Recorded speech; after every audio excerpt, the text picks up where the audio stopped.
ഓരോ തൊഴിലാളിയും തേയിലത്തോട്ടങ്ങളെ കാണുന്നത് തങ്ങളുടെ സ്വന്തമായിട്ടാണ്.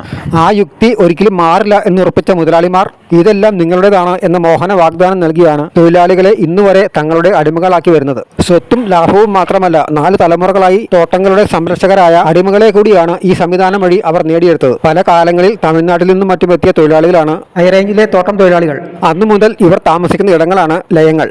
തൊഴിൽ ചെയ്യുന്ന കാലത്തോളം മാത്രമേ ഇവർക്ക് ലയങ്ങളിൽ താമസിക്കാൻ അനുവാദമുള്ളൂ. പരോക്ഷമായി തൊഴിലാളികളെ അടിമകളാക്കി നിർത്തുന്ന കെണിയാണ് ലയങ്ങൾ. തൊഴിലിൽ നിന്നും വിട്ടുപോകുമ്പോൾ ലയത്തിൽ നിന്നും ഇറങ്ങണം എന്നതാണ് ഇതിന്റെ മറ്റൊരു അർത്ഥം. തുച്ഛമായ ശമ്പളത്തിൽ ജോലി ചെയ്യുന്നവർക്ക് ഒരു തുണ്ട് ഭൂമി പോലും സ്വന്തമാക്കാനാവില്ല. അതുകൊണ്ട് തന്നെ തങ്ങളുടെ മക്കളെയും തോട്ടം തൊഴിലാളികളാക്കുവാൻ ഇവർ നിർബന്ധിതരാകുന്നു. ഭാവി കേരളത്തെക്കുറിച്ചും വികസനത്തെക്കുറിച്ചുമുള്ള ചർച്ചകളിൽ നിന്നും ഇവർ ഒഴിവാക്കപ്പെടുന്നു. തേയിലത്തോട്ടങ്ങളിലെ ഒറ്റമുറി വീടുകളിൽ താമസിക്കുന്ന തോട്ടം തൊഴിലാളികൾ. ബ്രിട്ടീഷുകാരുടെ കാലത്താണ് തോട്ടം തൊഴിലാളികൾക്ക് താമസിക്കുവാനായി ലയങ്ങൾ എന്ന ആശയം രൂപപ്പെട്ടത്. 2 ചെറിയ മുറികൾ ചേരുന്നതാണ് ഒരു വീട്.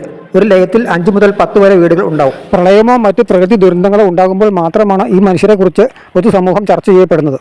അല്ലാത്തപ്പോൾ മൂന്നാർ വിനോദസഞ്ചാരികളുടെ മാത്രം നാടാണ്. 40,000-ലേറെ തൊഴിലാളികൾ കുടിയേറ്റക്കാരായി പരിഗണിക്കപ്പെടുന്ന നാടാണ് മൂന്നാർ. അവർക്ക് സ്വന്തമായി ഭൂമിയോ അടിസ്ഥാന സൗകര്യങ്ങളോ വേണ്ടത്ര വിദ്യാഭ്യാസ സ്ഥാപനങ്ങളോ ഇല്ല.